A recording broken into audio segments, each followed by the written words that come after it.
It's Tuesday, October 4th, and these are the 5 underreported stories that you need to know. Joe Biden personally congratulated a U.S. Coast Guard who literally strapped a woman in her wheelchair onto his body in the aftermath of Hurricane Ian. And it turns out that that Coast Guard hero is actually about to be discharged from the military because he didn't comply with Biden's COVID vaccine mandate.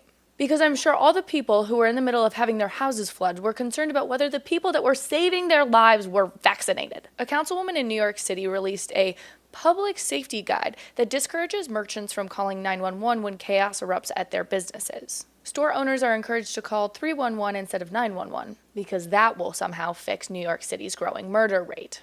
So last week, a bunch of students walked out in protest of Virginia Governor Glenn Youngkin's new transgender guidance for schools. And as anyone with half a brain could imagine, turns out these kids didn't actually care about the protest. They just didn't want to be in class. And while this was billed as a student-run event, it was actually staged by an adult Democratic staffer. Next, Planned Parenthood is very upset over an abortion scene from the Marilyn Monroe movie Blonde. The movie depicts a violent forced abortion that then haunts the actress throughout the movie. And Planned Parenthood is upset because the movie did not make abortion look like a magical, wonderful experience. And finally, the American Medical Association is asking Big Tech and the Department of Justice to censor, deplatform, investigate, and prosecute journalists who question gender orthodoxy. Let me make one thing very clear as someone that does this and exposes this for a living. I will not stop, and I will not back down. You can sick the Department of Justice on me, come at me, Merrick Garland, I'm not going anywhere. I refuse to be silent.